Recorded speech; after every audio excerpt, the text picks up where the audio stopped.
my hat. When I came back, the manager yanked me into the kitchen and bolted the door. "Don't scream, just watch," he begged, pointing to the security monitor. He rewound the tape. When I saw what my son dropped into my wine while I was in the restroom, I hit the floor. "I'm glad to have you here. Follow my story until the end and comment the city you're watching from so I can see how far my story has reached. I never thought a forgotten hat would save my life." But on that Tuesday evening in October, when I walked back into Beaumont Bistro to retrieve it, I discovered something that shattered everything I believed about my son. My name is Sidney Hammond, and at 63 years old, I thought I knew who I could trust. After losing my husband Robert 2 years ago, Charles had become my anchor, my only family, or so I believed. The evenings started like so many others had over the past few months. Charles called around 3 o'clock, his voice carrying that careful tone he'd been using lately, the one that made me feel like I was made of glass. "Mom, how about dinner tonight? That place you like, Beaumont Bistro?" I hesitated. We'd been there 4 times in the past 2 months, which seemed excessive for Charles, who usually preferred chain restaurants. But I was lonely and my son's attention felt precious these days. "That sounds lovely, sweetheart. 7 o'clock? Perfect. And Mom, maybe we could share a bottle of wine. You've seemed so tense lately." I frowned, touching the pearl necklace Robert had given me for our 20th anniversary. Tense? I hadn't felt tense until Charles started pointing it out. "I don't usually drink wine, you know that. Come on, Mom, 1 glass won't hurt. You deserve to relax." There it was again, that insistent tone wrapped in concern. I found myself agreeing, though something in my chest tightened. Beaumont Bistro sat on Maple Street like a warm jewel against the October evening. The amber lights spilled through tall windows, and the familiar scent of garlic and rosemary greeted me as I stepped inside. Charles was already there, seated at table 12 near the kitchen entrance. His fingers drummed against the mahogany surface, and he kept glancing at his watch. "You're early," I said, settling into the chair across from him. The soft jazz playing overhead couldn't quite mask the tension radiating from my son. Traffic was light. He signaled the waiter immediately, which wasn't like Charles. He usually took forever to decide what to order. "Let's get that wine, shall we? The Pinot Grigio you liked last time." I didn't remember liking any Pinot Grigio, but I nodded anyway. Lately, my memory felt like Swiss cheese, full of holes I couldn't explain. Dr. Peterson had mentioned it might be early signs of cognitive decline, something that terrified me more than I cared to admit. The waiter, a young man with kind eyes, brought our wine. Charles immediately lifted his glass. "To family," he said, but his smile didn't reach his eyes. "To family," I echoed, though the word felt heavy on my tongue. As we talked, I noticed Charles kept checking his phone, typing quick messages. When I asked about Maggie, his wife, he waved dismissively. "She's at her book club. You know how she is about her social commitments." But Maggie had never mentioned a book club to me. In fact, she rarely mentioned anything to me at all.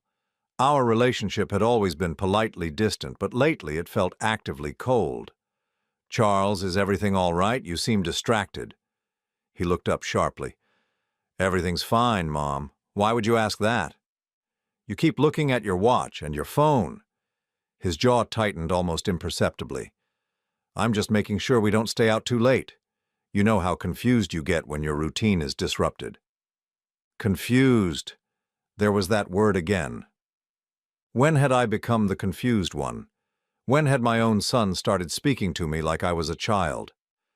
"I don't feel confused," I said quietly. "Of course you don't.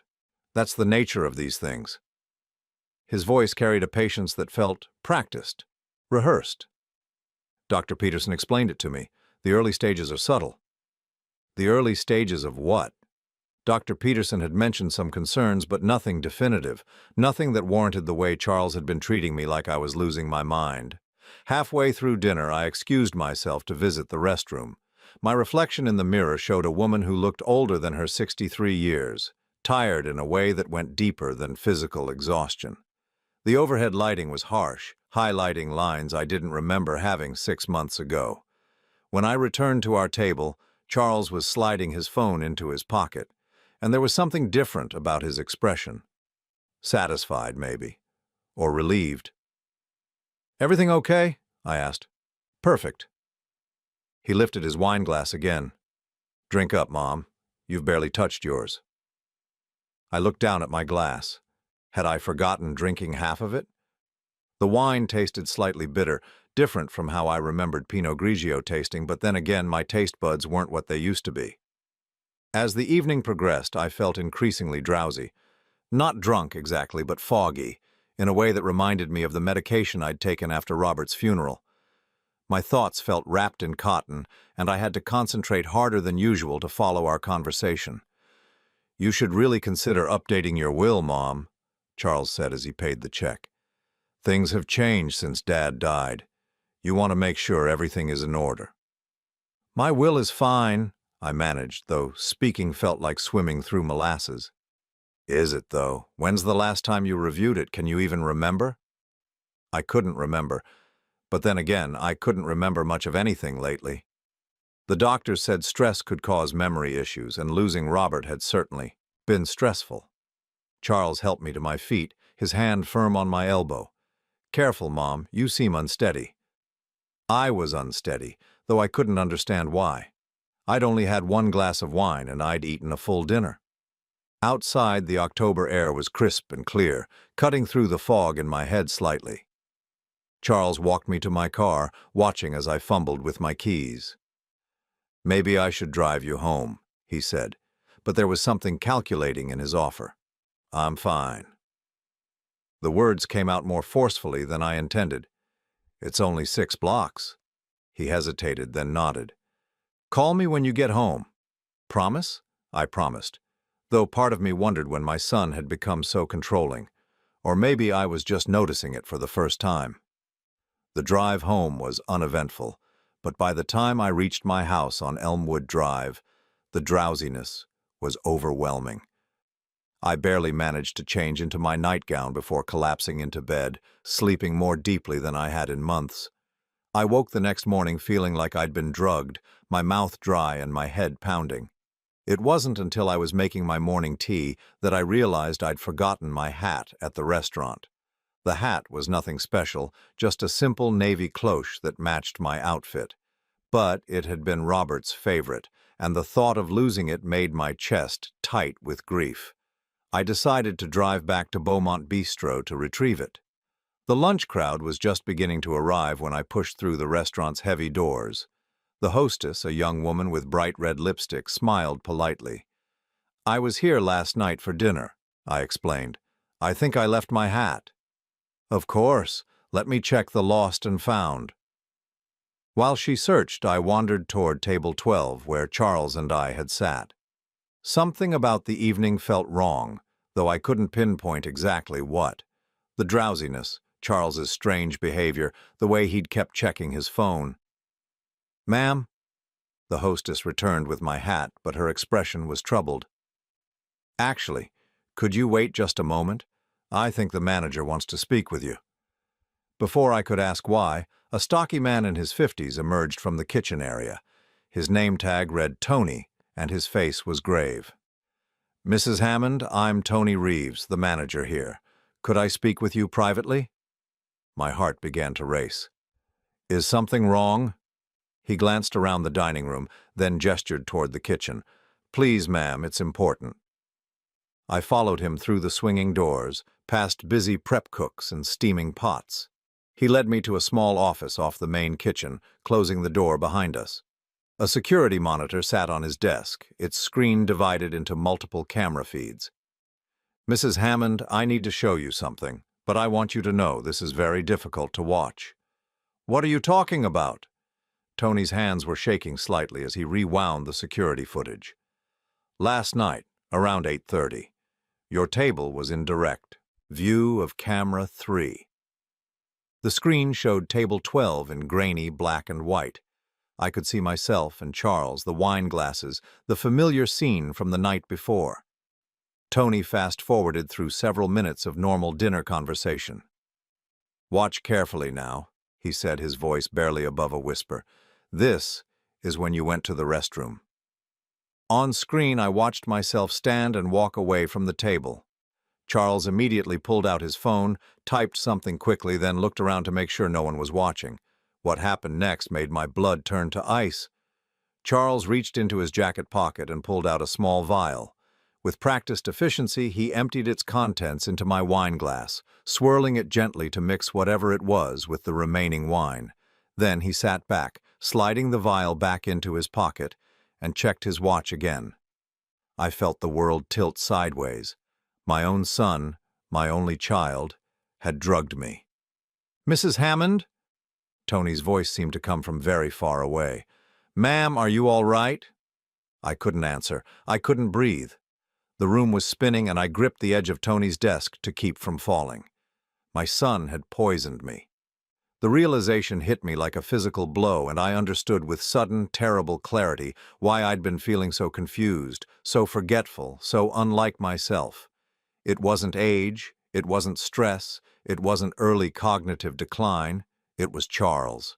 The security footage played again, and each time I watched my son dump that vial into my wine glass, another piece of my reality crumbled. Tony had offered me a chair, water, even suggested calling someone, but I couldn't move. I couldn't speak. I could only stare at the screen and watch my own child poison me. "How long have you been watching this happen?" I finally whispered. Tony's face was grim. "Last night was the first time we caught it on camera, but—" He hesitated, running his hand through his graying hair. "Mrs. Hammond, your son has made reservations here 7 times in the past 4 months. Always the same table, always insisting you have wine, always when you go to the restroom." 7 times. 7 times Charles had drugged me, and I had attributed my confusion and memory loss to grief, to age, to some failing in myself. The shame burned in my throat like acid. "Why didn't you say something sooner?" The question came out harsher than I intended. "We suspected, but we couldn't be sure. People do all kinds of things at dinner. Add sweetener, medication, supplements. But last night, the way he looked around first, the way he hid the vial—" Tony shook his head. "I've been in this business for 22 years. I know what suspicious behavior looks like." I thought back to all those dinners, all those evenings when Charles had been unusually attentive, insisting we go out, encouraging me to relax and have a drink. The pattern was so clear now, so obvious, I felt sick with my own blindness. "What kind of drug?" My voice sounded strange to my own ears, distant and hollow. "I'm not sure, ma'am. But based on how you looked when you left last night, something to make you drowsy and confused.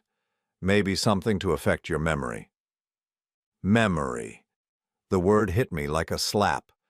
All those conversations with Dr. Peterson about my forgetfulness, my confusion, all those worried looks from Charles when I couldn't remember conversations we'd supposedly had, all those gentle corrections when I misremembered events. "Oh my God," I breathed. "The doctor visits?" Tony leaned forward. "What about them?"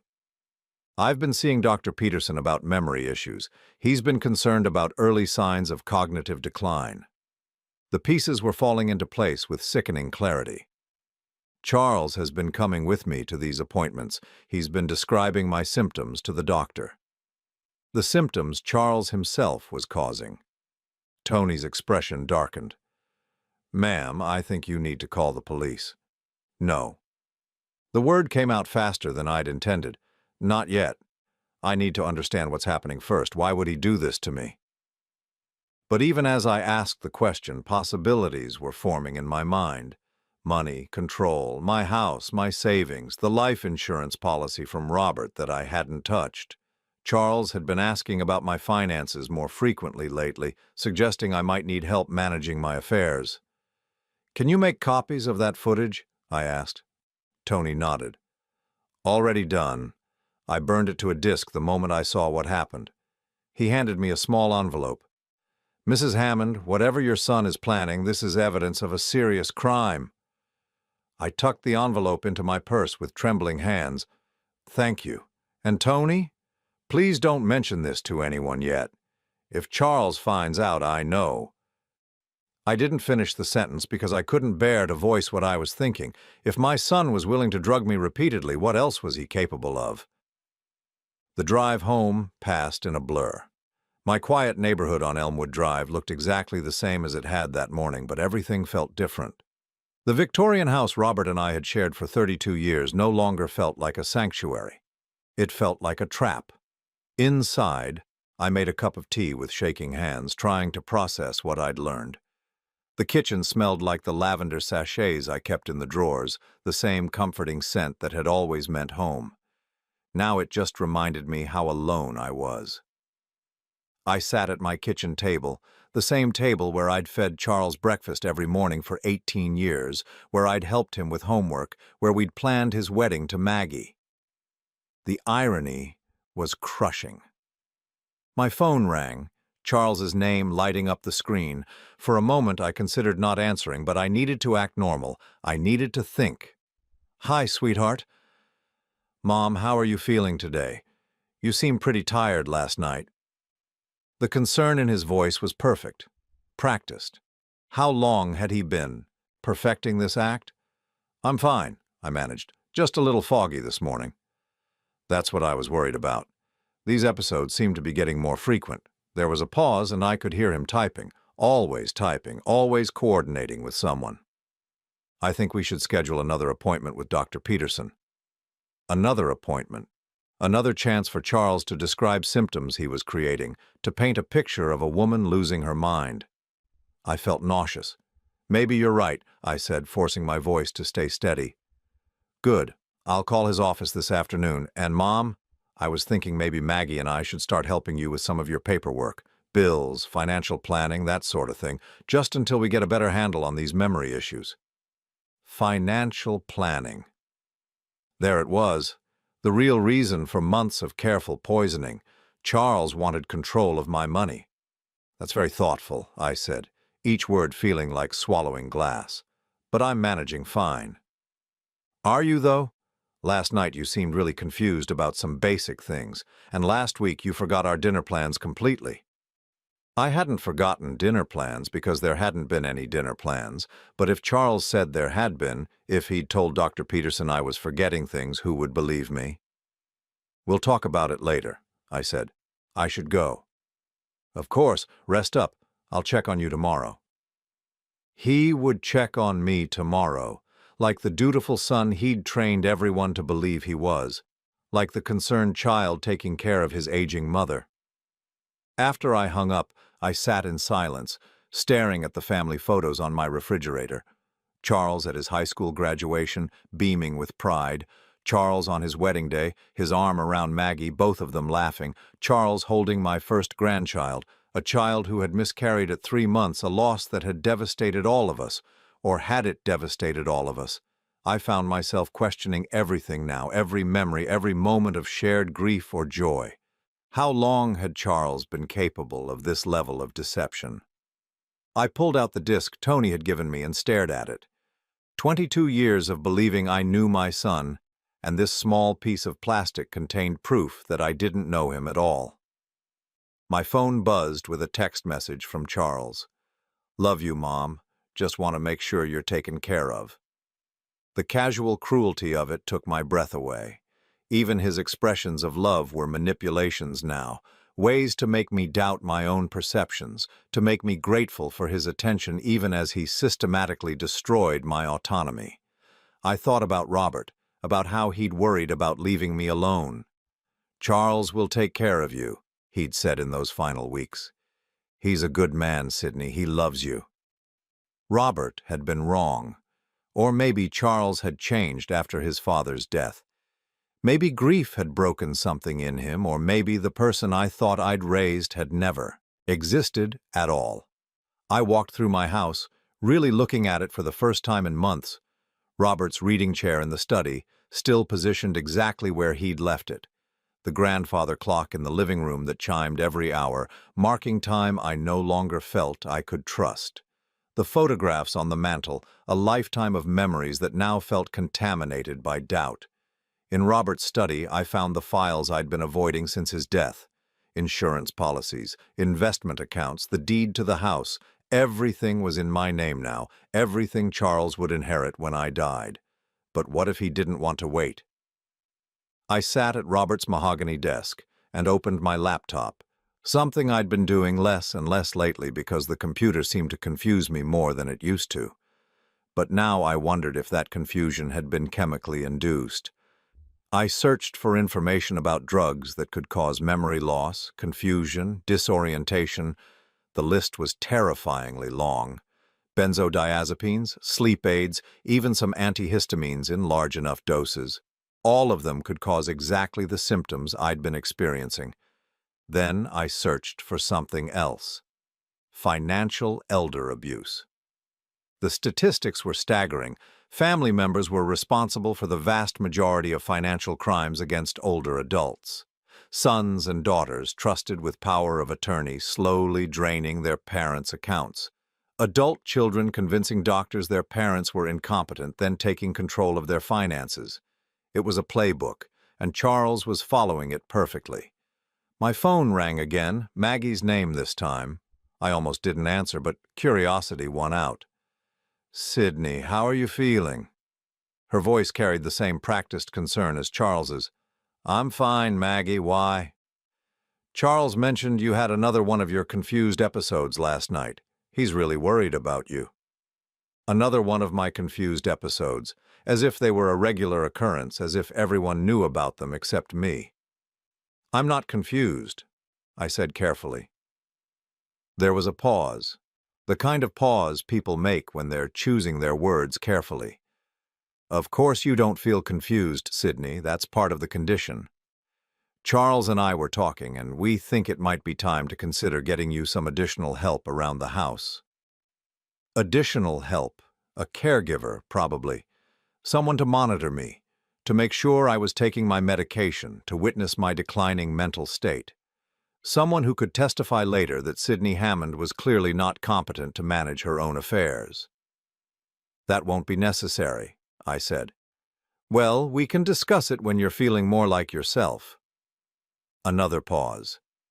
"Charles is setting up that appointment with Dr. Peterson. We want to make sure you get the help you need." After Maggie hung up, I sat in Robert's chair and tried to remember the last time I'd felt truly like myself. It had been months, maybe longer. The drugging explained the recent incidents, but what about before that? Had Charles been planning this since Robert's death? Had he been waiting for me to be vulnerable, alone, dependent on him? I thought about the will Maggie had mentioned, the documents Charles wanted me to review. I pulled out my copy from the filing cabinet and read through it carefully. Everything was straightforward. Charles would inherit the house, the savings, the investments. But there were conditions, safeguards Robert had insisted on. Charles couldn't sell the house for 5 years. The money was tied up in a trust that distributed gradually over time, unless I was declared incompetent. Then, Charles would have immediate access to everything. The realization hit me like a physical blow. This wasn't just about money, this was about erasing me entirely, making me disappear into my own confusion while my son took control of everything Robert and I had built together. But I wasn't confused anymore. I was angry. And for the first time in months, my mind felt completely, crystal clear. I spent the next 3 days pretending to be the confused, forgetful woman Charles needed me to be, while secretly investigating the scope of his betrayal. What I discovered was worse than I had imagined. It started with my medical files. Dr. Peterson's office was happy to send me copies of my records when I called, claiming I needed them for insurance purposes. When the thick manila envelope arrived, I spread the contents across Robert's desk with trembling hands. The pattern was devastating in its clarity. Beginning 6 months ago, right after Robert's funeral arrangements were finalized, Charles had started documenting my supposed mental decline. According to these reports, I had been forgetting conversations, losing track of time, becoming confused during simple tasks. Charles had provided detailed accounts of incidents I didn't remember because they had never happened. Or rather, they had happened, but only after he had drugged me. The most damning entry was dated 3 weeks ago. Patient's son reports increasing agitation and paranoia. Mrs. Hammond accused him of moving her things and became angry when he couldn't locate items she claimed to have placed in specific locations, recommend cognitive evaluation, and consideration of mild anti-anxiety medication to ease transition to assisted care. I had never accused Charles of moving my things, but I had been confused about where I'd put certain items, confused because whatever drug he was using affected my short-term memory, and Dr. Peterson had recommended anti-anxiety medication, which Charles could easily manipulate or increase to make me even more compliant. My hands shook as I reached for the phone to call Dr. Peterson's office directly. "I'd like to schedule an appointment," I told the receptionist, "but I'd prefer to come alone this time, without my son." There was a pause. "Mrs. Hammond, your son specifically requested that he be notified of all appointments. He's very concerned about your condition." "I understand, but I'm still capable of making my own medical decisions." Another pause, longer this time. "Of course, ma'am, but given your recent diagnosis." "What diagnosis?" The silence stretched uncomfortably. "Mrs. Hammond, perhaps you should discuss this with your son or Dr. Peterson directly." I hung up, my heart racing. What diagnosis? What had Charles told them that I didn't know about? I called back and asked to speak to Dr. Peterson immediately. When he came on the line, his voice carried the careful, patient tone people use with confused elderly patients. "Sydney, how are you feeling today?" "I'm feeling like I need to understand what diagnosis you've given me." A long pause. "Sydney, we discussed this last week. You have early-stage dementia, possibly Alzheimer's. We talked about treatment options and care planning." The room spun around me. "I was never given that diagnosis." "You were there, Sydney. Charles was with you. We talked for over an hour about your options." But I hadn't been there. Last week I'd been home and Charles had said he was meeting with a client. He'd visited Dr. Peterson without me, impersonated a family meeting, and received a diagnosis for a condition I didn't have. "I'd like to come in for an independent evaluation," I said carefully. "Alone."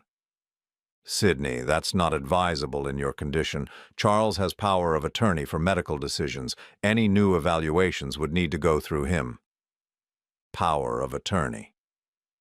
Charles had power of attorney for my medical decisions, and I had no memory of signing such a document.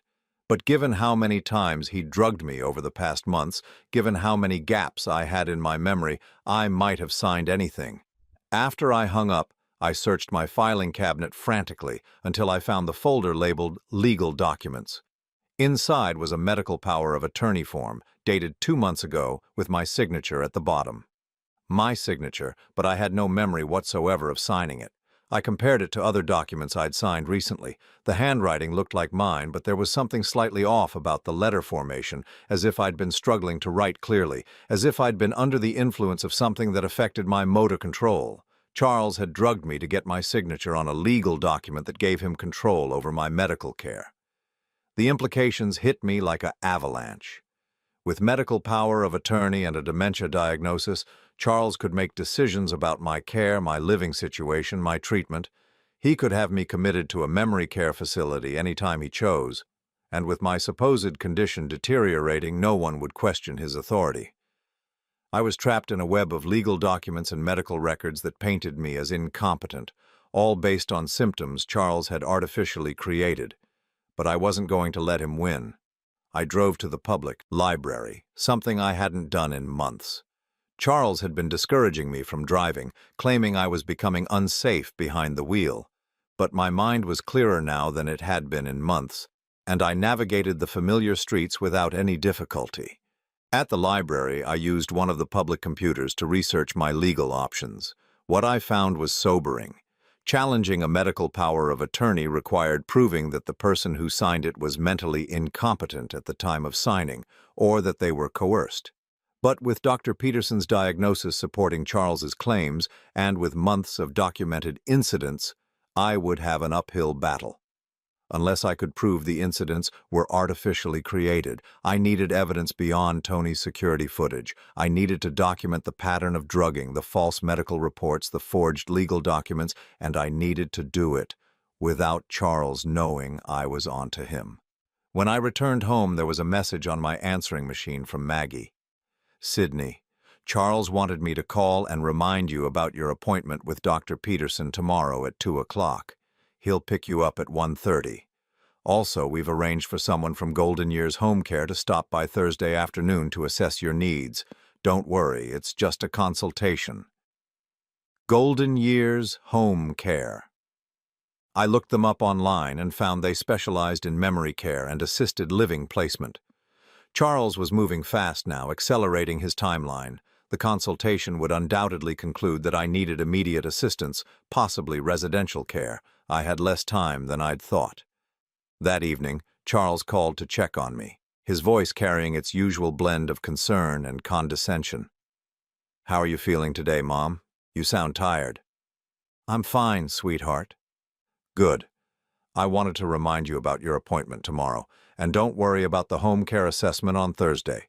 It's just to see what kind of support you might need to stay in your own house." The lie slipped so easily from his lips.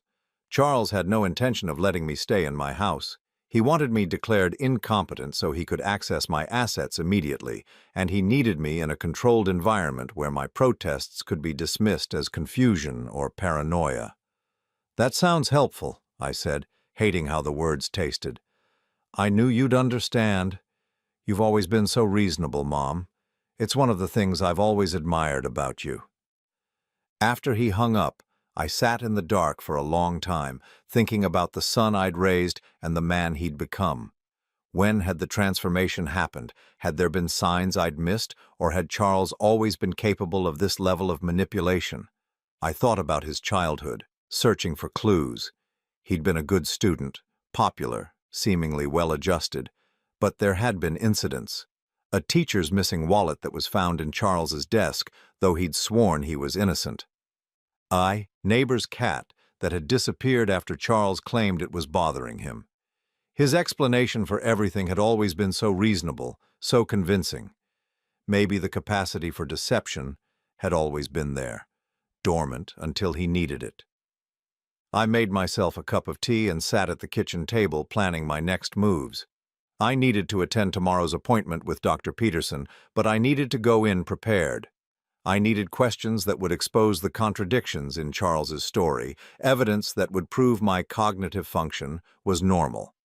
More importantly, I needed to start building my own case. I needed to document Charles's drugging, his lies, his manipulation of my medical records. I needed to prove that Sydney Hammond was not a confused old woman losing her mind, but a victim of systematic abuse by her own son. The irony wasn't lost on me. To save myself from being declared mentally incompetent, I would have to prove that my only child was a criminal who had been slowly poisoning me for months. But as I sat there in the quiet of my kitchen, surrounded by the familiar scents of lavender and lemon, I felt something I hadn't experienced in months. Determination. Charles had underestimated me. He'd seen a grieving widow and assumed she would be easy to manipulate. He'd counted on my love for him to blind me to his betrayal. He was about to learn that Sydney Hammond was stronger than he'd imagined. The next morning, I prepared for my appointment with Dr. Peterson like I was preparing for battle. I dressed carefully in my navy suit, the one that made me look competent and professional. I practiced speaking clearly and confidently, ready to challenge any suggestion that I was confused or forgetful. Most importantly, I brought a small digital recorder, hidden in my purse. Whatever happened in that appointment, whatever lies Charles told or false diagnoses Dr. Peterson offered, I would have evidence. Charles arrived precisely at 1:30, his smile warm and concerned. "Ready to go, Mom?" "I'm ready," I said, and for the first time in months I meant it. In the car, Charles chatted casually about the weather, his work, Maggie's latest projects. To anyone observing, we looked like a loving son taking his mother to a medical appointment. But I was studying him now with new eyes, watching for tells, for signs of the deception I knew was coming. "I should mention," he said as we pulled into Dr. Peterson's parking lot, The doctor might ask some questions that seem repetitive. He's just checking your cognitive function, making sure we're tracking your condition properly. Tracking my condition, as if my mental decline was an established fact rather than something he was actively creating. I understand, I said, my hand closing around the recorder in my purse. What Charles didn't understand was that I would be tracking something too. Every lie he told, every manipulation he attempted, every piece of evidence I needed to expose him. The war for my freedom was about to begin, and I was no longer fighting blind. Dr. Peterson's office smelled like disinfectant and false hope. I sat in the familiar waiting room, my hand resting on the concealed recorder in my purse, while Charles flipped through a magazine beside me. To any observer, we were simply a devoted son accompanying his aging mother to a medical appointment, but I knew better now. Mrs. Hammond, the nurse called my name with the gentle tone reserved for fragile patients. I stood, steady and determined, while Charles immediately rose to join me. "Actually," I said, surprising myself with my firmness, "I'd like to speak with Dr. Peterson alone first." Charles's eyes flickered, just for a moment before his concerned expression returned. "Mom, we discussed this. The doctor wants me there to help explain your symptoms." "I can explain my own symptoms, Charles." Dr. Peterson appeared in the doorway, a thin man in his 60s with kind eyes that I'd once trusted completely. "Why don't we all go in together? Charles has been so helpful in tracking your condition." The way he said condition made my skin crawl, as if my mental state was already decided, already documented, already beyond my control. In his office, I settled into the chair across from Dr. Peterson's desk, hyper-aware of every word I was about to hear. Charles took the chair next to me, his hand resting protectively on my shoulder in a gesture that would have seemed loving to anyone who didn't know the truth. I quietly activated the recorder. "Sydney, how have you been feeling since our last visit?" Dr. Peterson asked, consulting his notes. "I feel fine, clear-headed, alert." I spoke carefully, enunciating each word. "In fact, I don't remember our last visit. When exactly was it?" Charles squeezed my shoulder. "Mom, we were here last Tuesday. We talked about your diagnosis." "I wasn't here last Tuesday. I was home all day working in my garden." Dr. Peterson's expression grew concerned. "Sydney, you were definitely here. We had a lengthy discussion about your test results and treatment options." "What test results? I haven't taken any cognitive tests." The doctor and Charles exchanged a look that made my blood boil. The look said, "See? This is exactly what we're dealing with." "Mom," Charles said gently, "you took the mini mental state exam. You scored 18 out of 30. Dr. Peterson explained that anything below 24 indicates cognitive impairment." I stared at him. "I never took any test." "You did," Dr. Peterson said softly. "Charles, perhaps you could step out for a moment. Let me speak with your mother privately." Charles hesitated. "Are you sure that's wise? She's been having more episodes lately." "What episodes?" I demanded. "Just this morning you couldn't remember where you put your car keys. Yesterday you called me 3 times asking the same question about your medication." None of this was true. My car keys had been exactly where I always kept them. I hadn't called Charles at all yesterday, let alone 3 times, but if this was what he'd told Dr. Peterson, if this was the pattern he'd been establishing for months, "I'll be fine," Dr. Peterson assured Charles. "Just a few minutes." After Charles reluctantly left, the doctor leaned forward, his expression sympathetic. "Sydney, I know this is difficult. Memory loss can be frightening and confusing, but Charles has been documenting concerning changes in your behavior for months now. What if I told you that Charles has been drugging me?" Dr. Peterson blinked. "Drugging you?" "What if I told you that everything he's reported about my confusion and memory loss has happened only after he's given me something? That I have video evidence of him putting drugs in my wine?" The silence stretched between us. Then Dr. Peterson spoke, his voice infinitely gentle. "Sydney, paranoid delusions are unfortunately common in early-stage dementia. The feeling that family members are plotting against you, that medication is being tampered with, these are classic symptoms. Paranoid delusions, classic symptoms. In 30 seconds, he dismissed my accusations and turned them into proof of my mental illness. "I'm not delusional," I said firmly. "I have security footage from Beaumont Bistro showing Charles putting something in my drink." "Sydney, I know you believe that's what you saw, but sometimes our mind plays tricks on us. Charles loves you. He's been taking such good care of you." I felt the walls closing in. This was the trap Charles had built so carefully. Any protest I made could be dismissed as confusion. Any accusation could be labeled as paranoia. The more insistent I became about the truth, the more it would seem to prove his case. "What would it take," I asked carefully, "for you to believe me?" Dr. Peterson considered this. "Well, if Charles were actually drugging you, there would be evidence. Blood tests showing the presence of unauthorized substances. Physical evidence of the drugs themselves. Blood tests. Charles would never allow me to get blood tests that might reveal what he'd been giving me, and any drugs would be long out of my system by now. And if I could get those tests done independently?" "Sydney, that's not how this works. Charles has medical power of attorney. All tests and treatments have to go through him." Of course they did. Charles had thought of everything. When Charles returned to the office, his expression was carefully arranged into concern mixed with sadness. "How is she doing, doctor?" "She's experiencing some paranoid thoughts about being drugged. Very typical for this stage of the condition." Charles sighed heavily. "She's been saying things like that at home, too. Yesterday, she accused me of going through her mail. Last week, she thought Maggie had moved her jewelry." He paused, looking directly at me with what anyone else would interpret as love. "Mom, you know, we would never hurt you, right?" The performance was flawless. Charles's voice carried just the right mix of patience and pain, the suffering of a devoted son watching his mother slip away.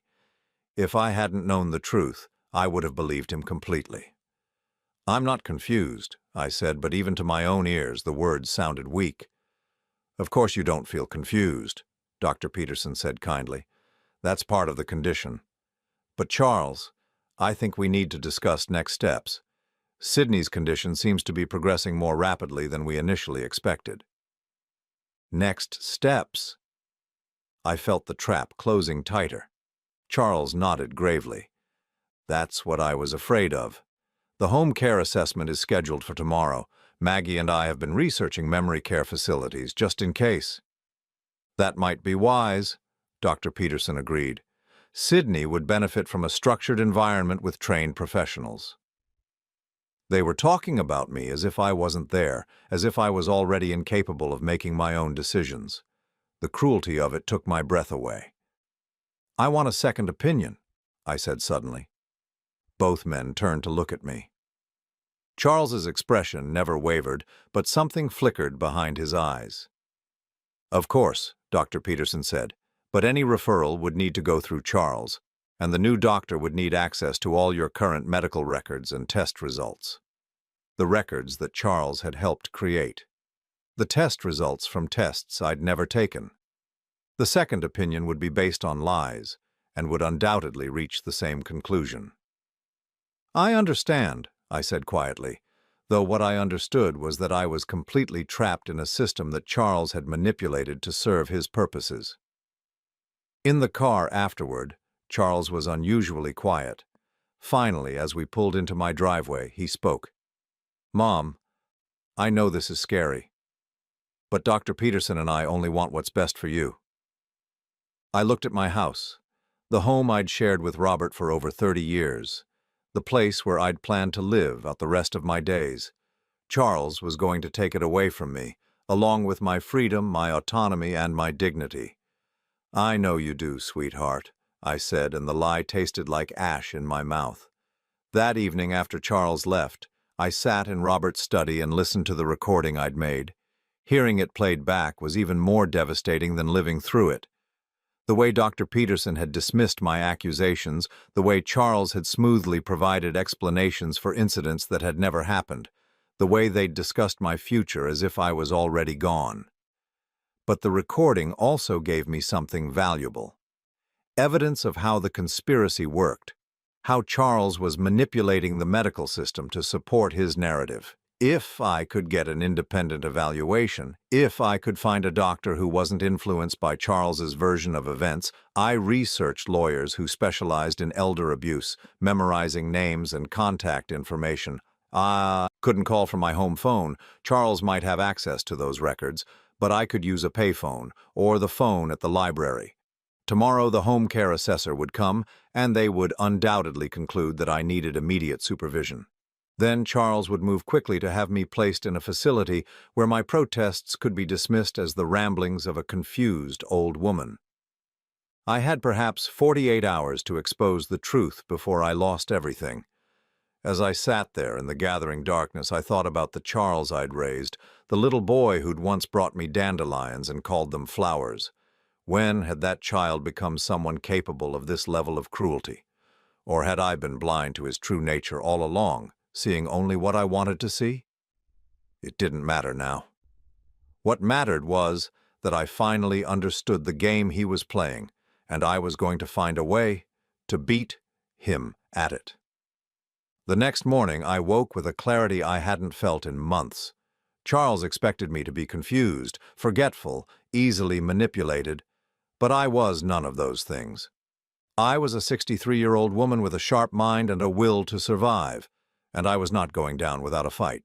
The home care assessor would arrive at 2 o'clock, expecting to find an elderly woman in cognitive decline. Instead, they would meet someone who was very much in control of her faculties. I had a performance of my own to give, and everything depended on getting it right.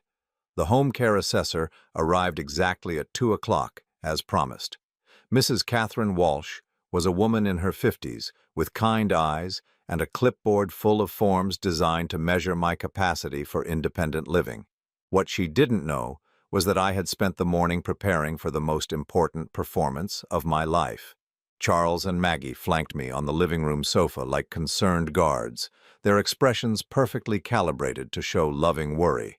I sat between them, playing the role they expected, a confused elderly woman who needed their protection. "Mrs. Hammond," Mrs. Walsh began gently, "I'm here to assess what kind of support services might help you continue living safely in your home."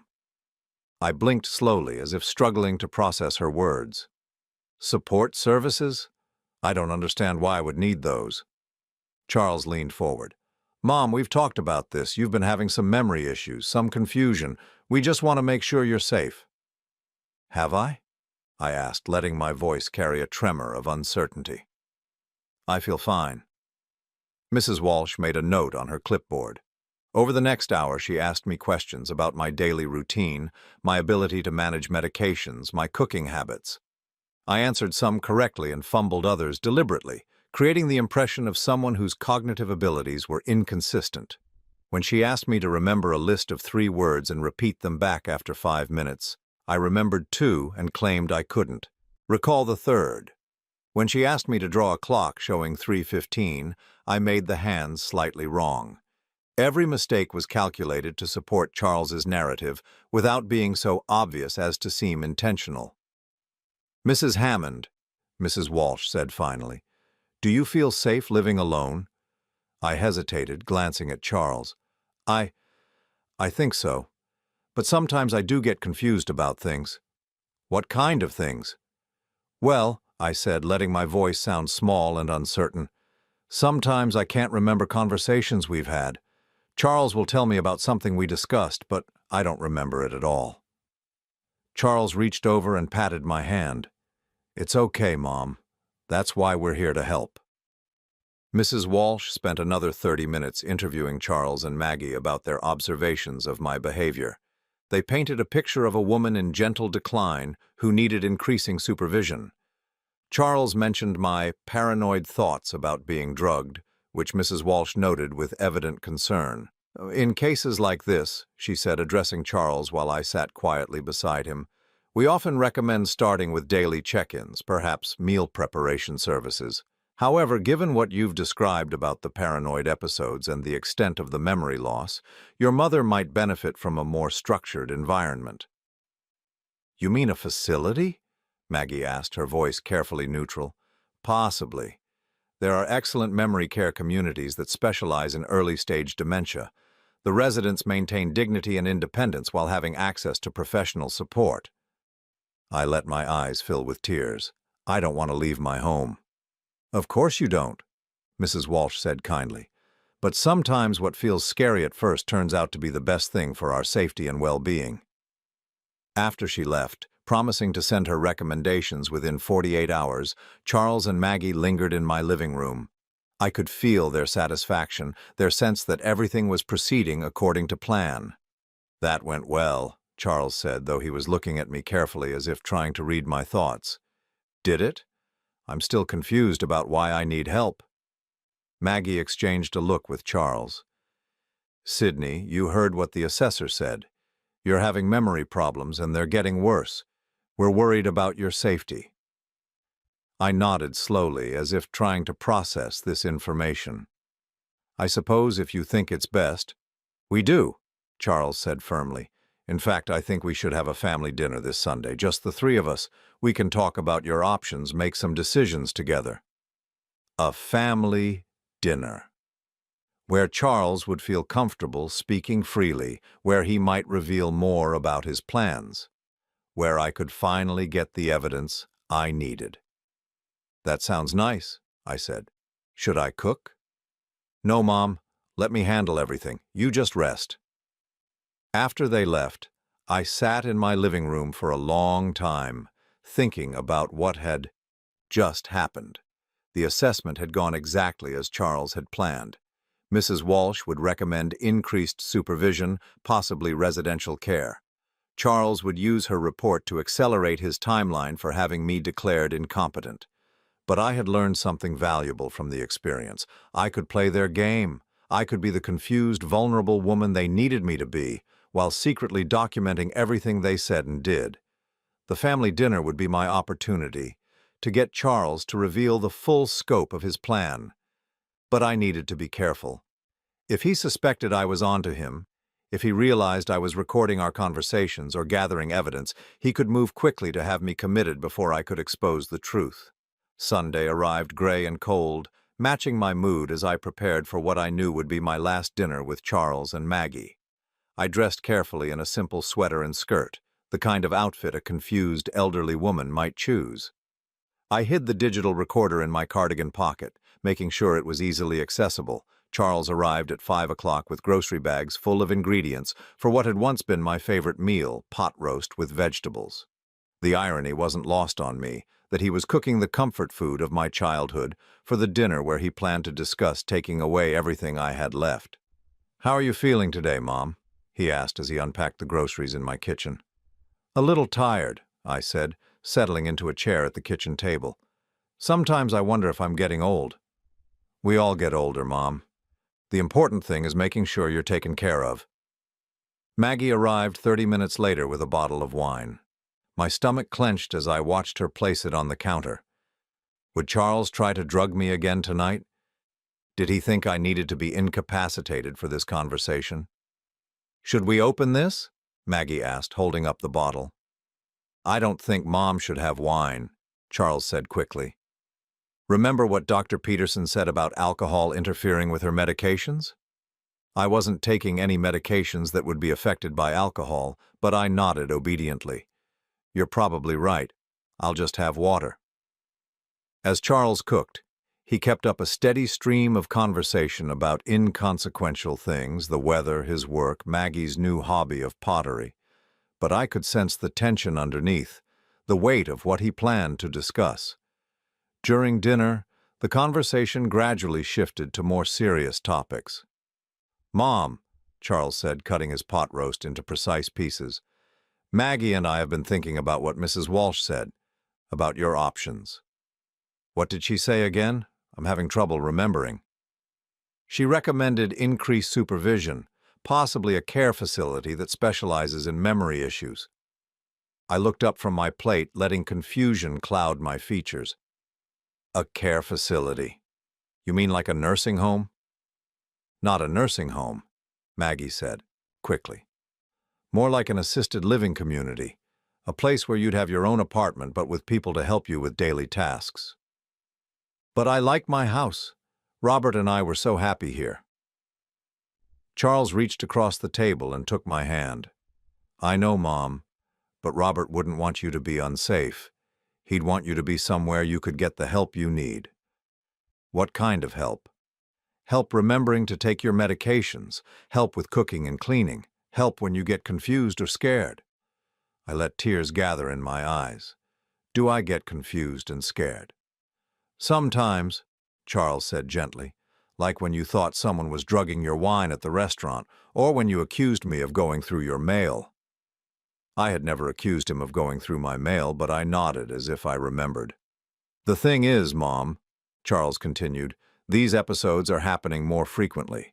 Dr. Peterson thinks your condition is progressing faster than we initially expected. What condition? Your dementia, Mom. We've talked about this. I stared at him blankly. I have dementia? Charles and Maggie exchanged a look. Yes, Mom.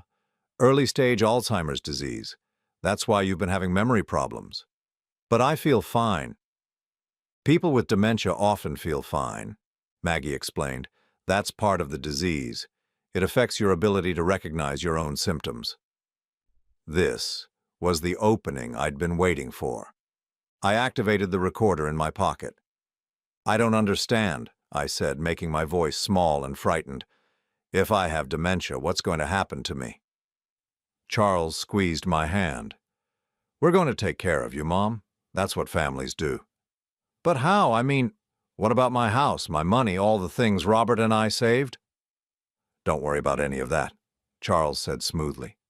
I'll handle all the financial stuff. That's why you gave me power of attorney, remember? Did I? Yes, Mom.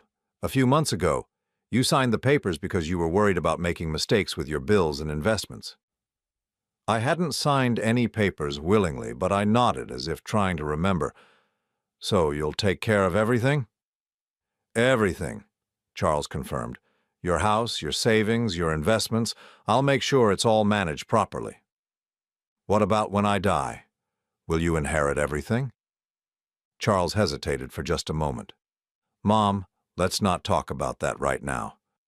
But I want to know. Robert always said the house should stay in the family. It will stay in the family, Maggie said.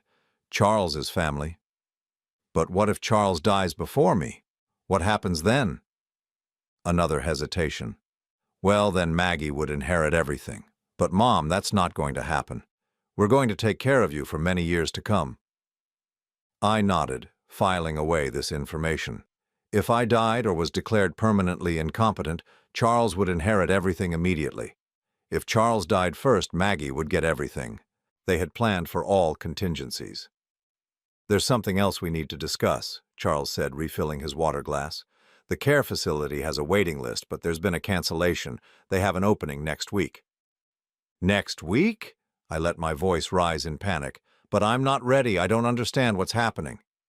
That's why we need to move quickly, Maggie said, before you get more confused, while you can still participate in the decision. But what if I don't want to go? Charles's expression hardened almost imperceptibly. Mom, you're not capable of making that decision anymore. That's why I have power of attorney. It's my responsibility to keep you safe, even if you don't understand what's best for you. There it was. The admission I needed. Charles was planning to use his fraudulent power of attorney to force me into a care facility against my will while taking control of my assets. I'm scared, I whispered, and for once I didn't have to fake the emotion. I know you are, Charles said, his voice softening, but you don't need to be scared. We'll visit you all the time, and you'll make new friends, people who understand what you're going through, people who wouldn't believe me when I told them I'd been drugged and manipulated, people who would see my protests as symptoms of my disease. When would I move? I asked. Next Thursday, Charles said. That gives us a few days to pack your things and get everything sorted. 4 days.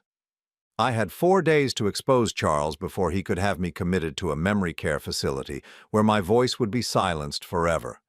I think I need to lie down, I said, standing shakily. This is all very overwhelming. Of course it is, Maggie said. "Why don't you rest? We'll clean up here." As I walked toward my bedroom, I heard Charles and Maggie talking quietly in the kitchen. I paused in the hallway, straining to hear. "Do you think she suspects anything?" Maggie asked.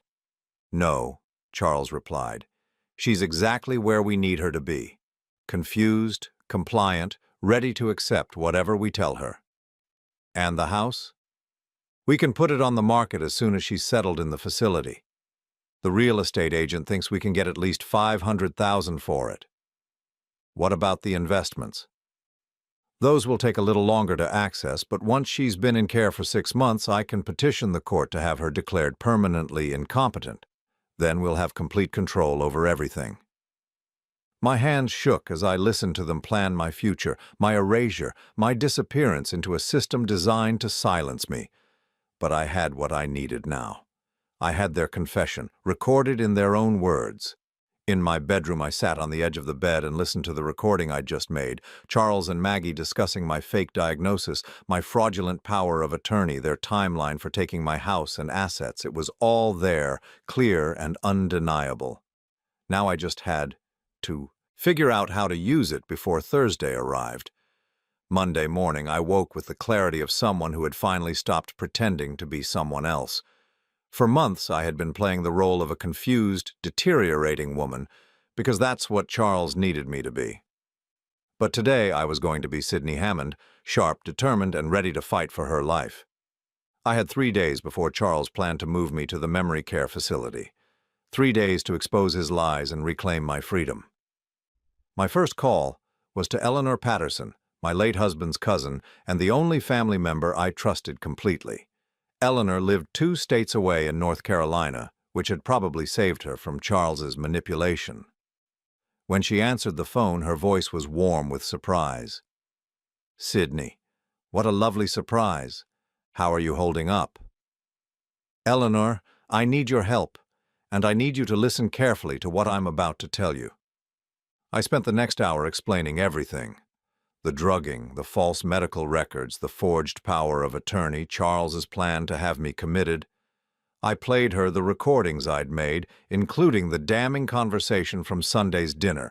The silence on the other end stretched so long I thought we'd been disconnected. "Eleanor? I'm here."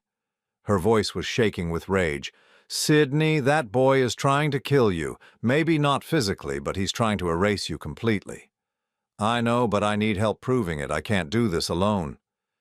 "You're not alone. Give me 2 hours to make some calls. I have a friend who's a retired federal prosecutor. She'll know exactly what to do." After Eleanor hung up, I called Tony at Beaumont Bistro.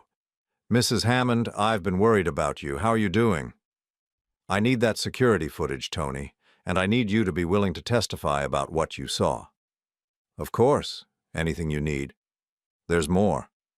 I have reason to believe my son has been systematically poisoning me for months, not just that one night. Do you keep footage from previous visits?" "We archive everything for 90 days. If you can give me dates, I can pull whatever we have." I gave him 6 dates from the past 3 months when Charles had insisted on taking me to dinner.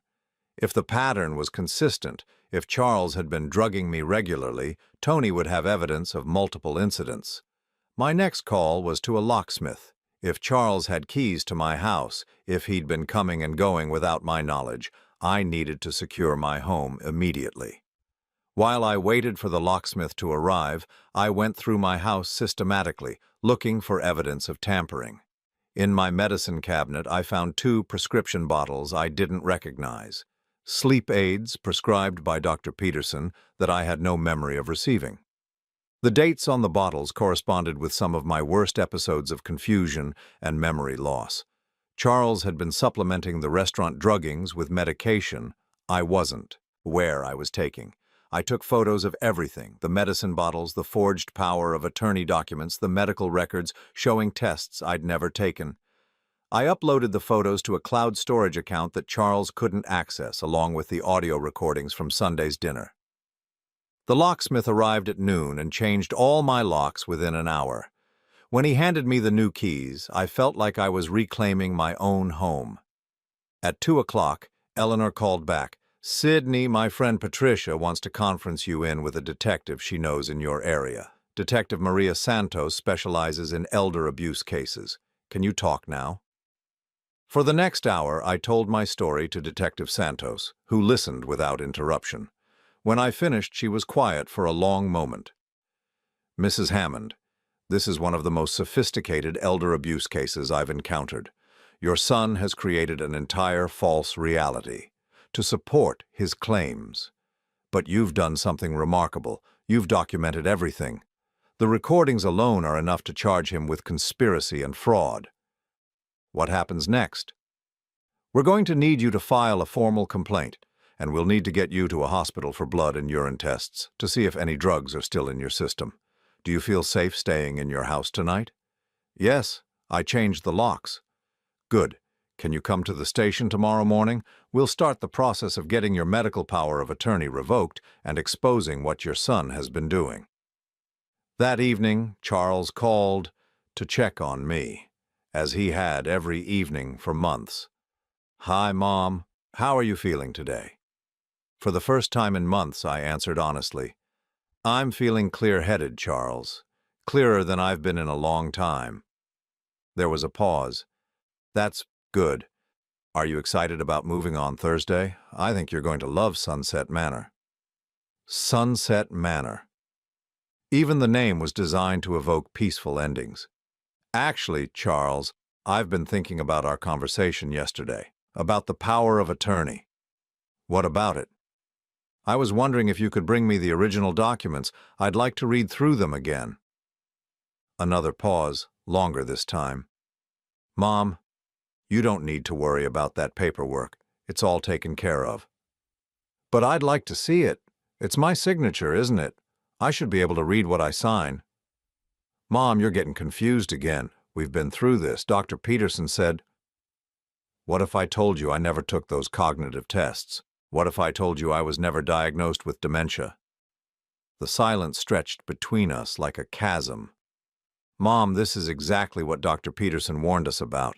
Paranoid thoughts, denial of your condition. It's a classic symptom. But his voice had changed. The careful patience was gone, replaced by something harder, more urgent.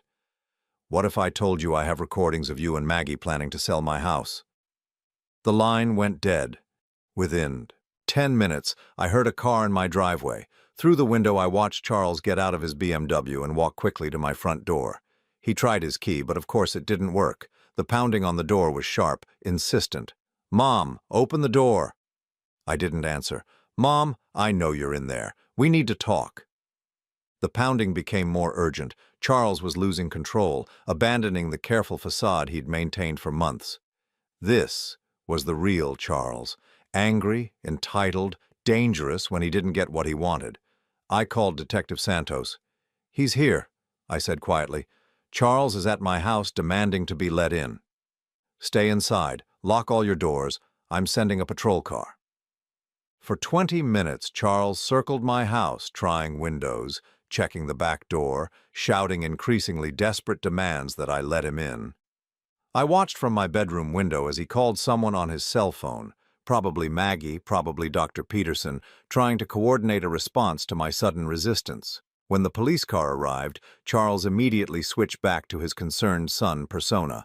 I watched him approach the officers, his body language conveying worry and frustration. He was probably telling them that his demented mother had locked herself in the house and was having a paranoid episode. But Detective Santos had briefed these officers. Instead of helping Charles gain entry to my house, they asked him to step away from the property. I opened my front door and spoke to the officers through the screen. Mrs. Hammond, are you all right? I'm fine, officer, but I don't want my son on my property. Charles stepped forward. Officers, my mother has Alzheimer's disease. She's confused and frightened. I have medical power of attorney. Sir, we're going to need to see documentation of that power of attorney, and we're going to need to speak with Mrs. Hammond privately. The look Charles gave me through the screen door was unlike anything I'd ever seen from him before. Not the practiced concern, not the patient love, but pure hatred. In that moment, I saw who my son really was, someone who viewed me not as his mother but as an obstacle to be removed. The next morning, I sat in Detective Santos's office, signing formal complaints and providing evidence. Tony from Beaumont Bistro brought security footage from 6 different evenings, showing Charles drugging my drinks with mechanical precision. The hospital had confirmed traces of benzodiazepines in my system, drugs that weren't prescribed to me and that I had never knowingly taken. Dr. Peterson's office was being investigated for their role in the conspiracy. The medical records showing false diagnoses and fake test results were being examined by experts who could prove they were fraudulent. Most importantly, a judge had granted an emergency order revoking Charles's power of attorney and freezing any access he had to my accounts. "What happens now?" I asked Detective Santos. "Now, we prosecute. Charles and Maggie will be charged with conspiracy, fraud, and elder abuse. Dr. Peterson's involvement is still being investigated, but he'll likely face charges for falsifying medical records." "And me?" "You get your life back, Mrs. Hammond, your real life, not the one they were trying to create for you." That afternoon, I drove to Sunset Manor, the memory care facility where Charles had planned to imprison me. It was a pleasant enough place with comfortable common areas and cheerful staff. But it was still a place where people went to disappear quietly, where their protests could be dismissed as symptoms of their disease. I introduced myself to the director and explained why I was there. "We had no idea," she said, horrified. "Your son seemed so concerned, so devoted. He said you were in denial about your condition." I imagine he was very convincing. What can we do? Help other families recognize the warning signs. Not everyone who claims a family member needs care is telling the truth. 6 months later, I testified at Charles's trial. He sat at the defense table in an expensive suit, looking like the successful businessman he'd always appeared to be. But the evidence was overwhelming. The security footage, the forged documents, the false medical records, the recorded conversations. Maggie had pleaded guilty and testified against Charles in exchange for a reduced sentence. Dr. Peterson had lost his medical license and was facing criminal charges. The careful conspiracy they'd built to erase me had collapsed completely. Charles was sentenced to 8 years in prison for elder abuse, fraud, and conspiracy. As the bailiff led him away, he looked back at me one last time. There was no remorse in his expression, no recognition of what he'd done, only anger that his plan had failed. I felt nothing for him. Not sadness, not anger, not even disappointment. The Charles I had loved, the son I had raised, had never really existed. He had been a mask worn by someone who saw me only as an asset to be acquired. Today I live alone in the house Robert and I shared for 32 years. I take no medications except vitamins. I drive wherever I want to go, manage my own finances, and make my own decisions about my care and my future. Eleanor visits regularly, and I've reconnected with other family members who had been told I was too confused to maintain relationships. I've also become an advocate for elder abuse prevention, working with Detective Santos to help other families recognize the warning signs of financial exploitation. The irony isn't lost on me that Charles's attempt to have me declared mentally incompetent actually proved how sharp my mind really was. I had outsmarted him, outmaneuvered him, and ultimately outlasted him. I'm 74 years old now, and I've never felt more like myself. Every morning I wake up in my own bed, in my own house, living my own life on my own terms. I water my garden, read my books, and remember everything clearly. The confusion is gone. The memory lapses have disappeared. The woman Charles tried to erase has been reborn, stronger and more independent than ever. I survived my own son's attempt to destroy me, and in doing so, I discovered something I'd forgotten in the grief after Robert's death. Sidney Hammond is a force to be reckoned with. Charles had underestimated me. He thought a grieving widow would be easy prey, someone he could manipulate and control without resistance. He was wrong, and I am free.